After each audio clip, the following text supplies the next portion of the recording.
What's up guys, Apollo Gray back again for another video. So if you are new to me, which is not going to be surprising at all, I kind of dipped a while ago, rebranded like 3 times.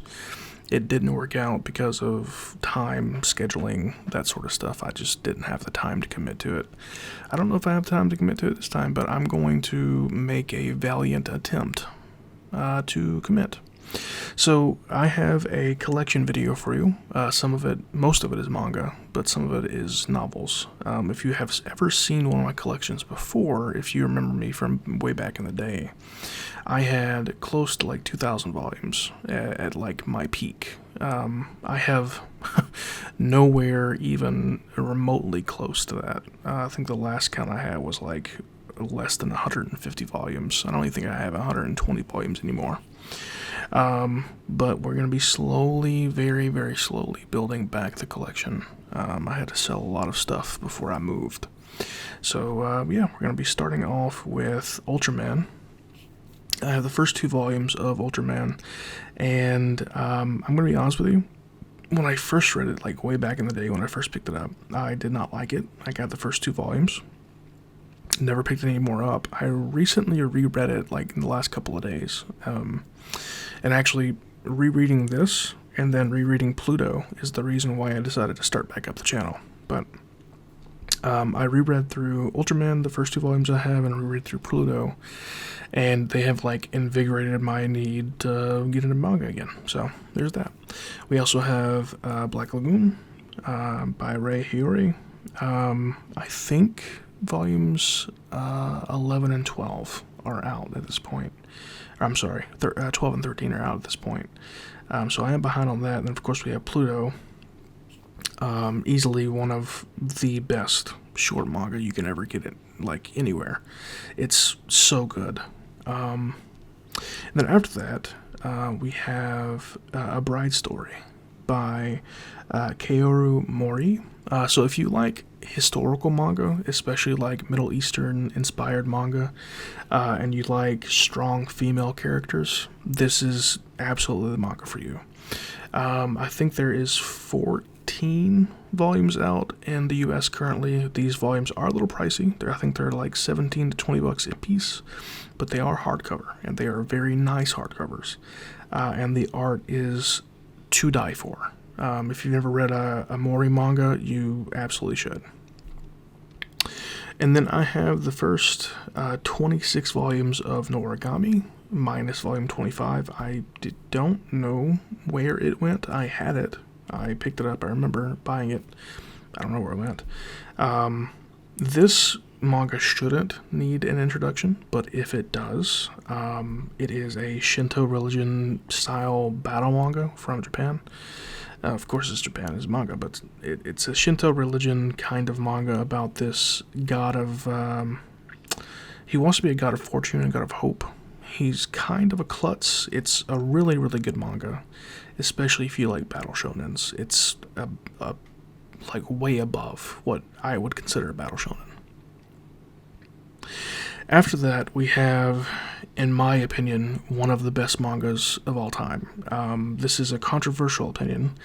I think it's great, not because of the writing, not because that it is good, but because it's one of my personal favorites. It has stuck with me since I was a kid.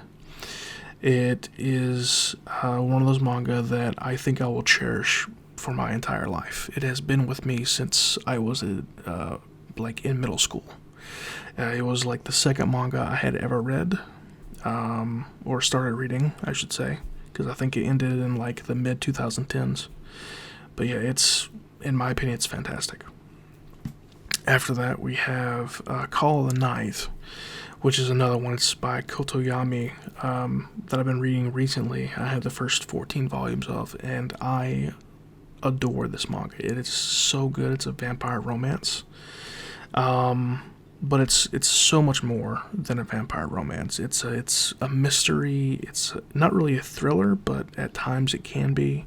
It's so good. And then we have a couple of sorted volumes. We have Dandadan, Gogolu's a Ranger, Akane Banashi, and Shoha Shoten. And then we have a novel right there, J.K. Haru is about a sick worker in another world.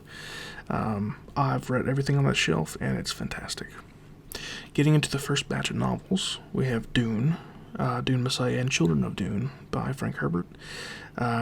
We have Stephen King's The Institute, then The Will of the Many. We have The Adventures of Mina al-Sharif, and then 2 Paolini novels.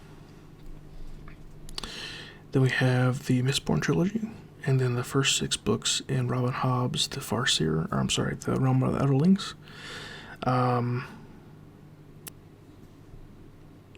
So this is my TTRPG collection that's not like the core D&D books.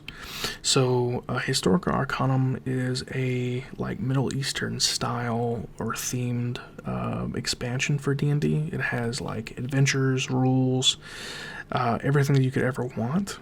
And then Tal'Dorei Reborn is of course Critical Role's expansion for D&D. It has like the world of Tal'Dorei. And then you have...